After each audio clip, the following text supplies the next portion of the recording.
Hi guys, ഞാൻ ആയുഷ്. ഇന്നത്തെ വ്ളോഗിൽ പ്രത്യേകിച്ച് വലിയ പരിപാടിയൊന്നുമില്ല.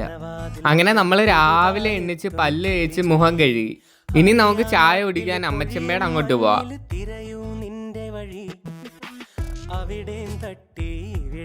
അവിടെ ചെന്നപ്പോഴാണ് അമ്മച്ചമ്മ രാവിലെ പ്രാർത്ഥിക്കുന്നത് കാണുന്നത്. ഞാൻ താമസിച്ച് എണ്ണിച്ചത് കൊണ്ട് തന്നെ ചായ പാട കിട്ടിയിരുന്നു. അങ്ങനെ അതൊക്കെ അരിച്ച് വെളിയിലോട്ട് ഇറങ്ങി ചായ കുടിക്കാൻ തുടങ്ങി. അങ്ങനെ ചായയൊക്കെ കുടിച്ചുകൊണ്ട് പ്രകൃതി ഭംഗി ആസ്വദിച്ചുകൊണ്ടിരുന്നു. അപ്പോഴാണ് പെട്ടെന്ന് വെയിൽ വന്നത്. അങ്ങനെ നമ്മൾ അവിടുന്ന് ഇറങ്ങിയപ്പോൾ ദാണ്ട പിങ്കി നിൽക്കുന്നു.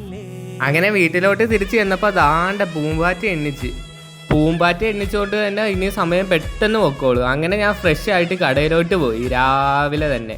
അങ്ങനെ അവിടെ ചെന്നപ്പോൾ ദാഹം കൊണ്ട് ഒരു ജ്യൂസും വാങ്ങി കുടിച്ച് അവിടുന്ന് ഉടുപ്പീസിൻ്റെ ഒരു ചപ്പാത്തി കവറും വാങ്ങിച്ചുകൊണ്ട് അവിടുന്ന് ഇനി വീട്ടിലോട്ട്. അങ്ങനെ നമ്മൾ വീടെത്തി. ഇനി നമുക്ക് നേരെ ചപ്പാത്തി കവർ അമ്മയുടെ കയ്യിലോട്ട് കൊണ്ടുപോയി കൊടുക്കുക.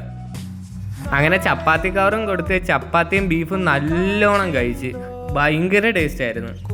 അങ്ങനെ ഓരോന്ന് ചിന്തിച്ചിരുന്ന് ചപ്പാത്തി തീർന്ന വഴി അറിഞ്ഞതേ ഇല്ല. അങ്ങനെ ചപ്പാത്തി കഴിച്ച് കഴിഞ്ഞ് ഞാൻ നേരെ വീട്ടിലോട്ട് പോയി. അവിടുന്ന് എനിക്ക് പിന്നെ ക്ലിപ്പൊന്നും എടുക്കാൻ പറ്റിയില്ല. കാരണം ഞാൻ അത് കഴിഞ്ഞ് നേരെ കളിക്കാൻ പോയി കഴിഞ്ഞ് ഞാൻ തിരിച്ചു വന്നപ്പോഴത്തേക്ക് ഭയങ്കര ലേറ്റായി. അപ്പോൾ ഇനി നാളെ വെറൈറ്റി പരിപാടിയായിട്ട് ഇനി അടുത്ത വരവിൽ കാണാം.